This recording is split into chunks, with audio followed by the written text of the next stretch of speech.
കേരള സംസ്ഥാന രജിസ്ട്രേഷൻ വകുപ്പിൻ്റെ ദിനാചരണവും മികച്ച ഓഫീസുകൾക്കുള്ള പുരസ്കാര വിതരണവുമാണ് ഇന്നിവിടെ നടക്കുന്നത്.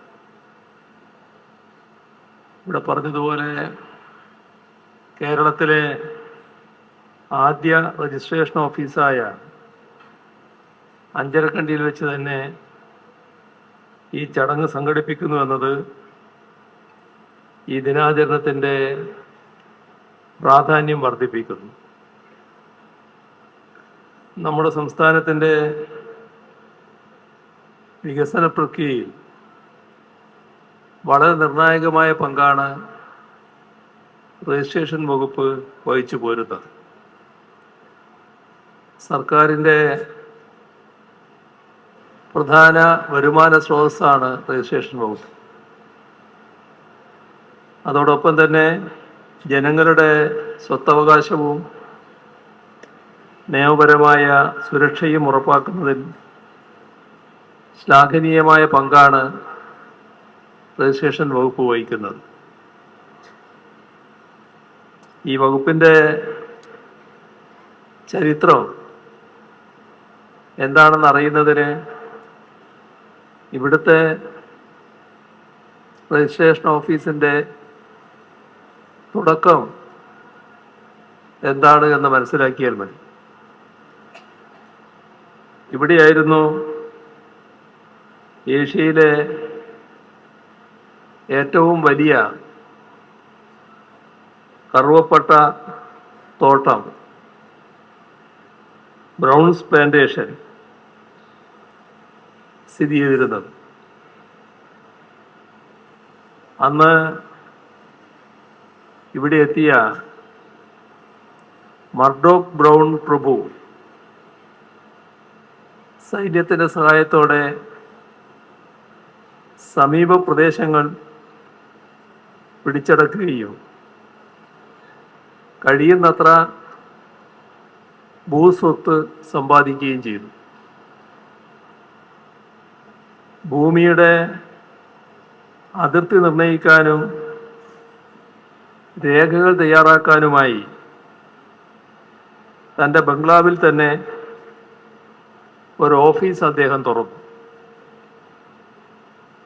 സ്വത്തുക്കളുടെ രേഖകൾ ഒപ്പിട്ട് സാക്ഷ്യപ്പെടുത്തി ഉടമസ്ഥർക്ക് കൈമാറുന്ന രീതിയാണ് നടന്നിരുന്നത്. പക്ഷേ തൻ്റെ അറിവില്ലാതെ ആ രേഖകളിൽ കൂട്ടിച്ചേർക്കലുകൾ വരുത്തുന്നുവെന്ന് അദ്ദേഹം മനസ്സിലാക്കി. അത് ശ്രദ്ധയിൽപ്പെട്ടപ്പോൾ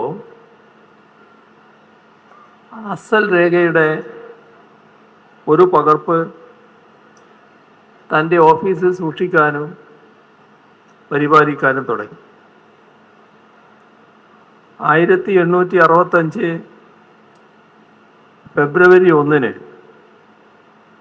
ആദ്യത്തെ സർക്കാർ അംഗീകൃത sub registrar office Murdoch Brown പ്രഭുവിൻ്റെ ബംഗ്ലാവിൽ പ്രവർത്തനം ആരംഭിച്ചു. കുറച്ചു കാലം കഴിഞ്ഞപ്പോൾ ബംഗ്ലാവിൽ പ്രവർത്തിക്കുന്ന ഓഫീസിൽ രജിസ്ട്രേഷന് വേണ്ടി വരുന്നവരുടെ തിരക്ക് കാരണം ഈ സ്ഥലം അദ്ദേഹം സർക്കാരിന് നൽകി. 1876 ഒരു പുതിയ കെട്ടിടം അവിടെ നിലവിൽ വന്നു. ഇതാണ് കേരള സംസ്ഥാനത്തെ ആദ്യത്തെ സബ് രജിസ്ട്രി ഓഫീസായ അഞ്ചരക്കണ്ടി സബ് രജിസ്ട്രാർ ഓഫീസ്. നിർമ്മാണത്തിലെ വിസ്മയചാതുര്യമായ ഈ കെട്ടിടത്തിൽ തന്നെയാണ് ഇപ്പോഴും അഞ്ചരക്കണ്ടി സബ് രജിസ്ട്രാർ ഓഫീസ് പ്രവർത്തിച്ചു വരുന്നത്. ഈ ഓഫീസിൽ ആദ്യ ആധാരം രജിസ്റ്റർ ചെയ്തത് 1867 ജനുവരി 4-നാണ്. അതുകൊണ്ട് തന്നെയാണ് എല്ലാ വർഷവും ജനുവരി 4 രജിസ്ട്രേഷൻ ദിനമായി ആചരിക്കുന്നത്.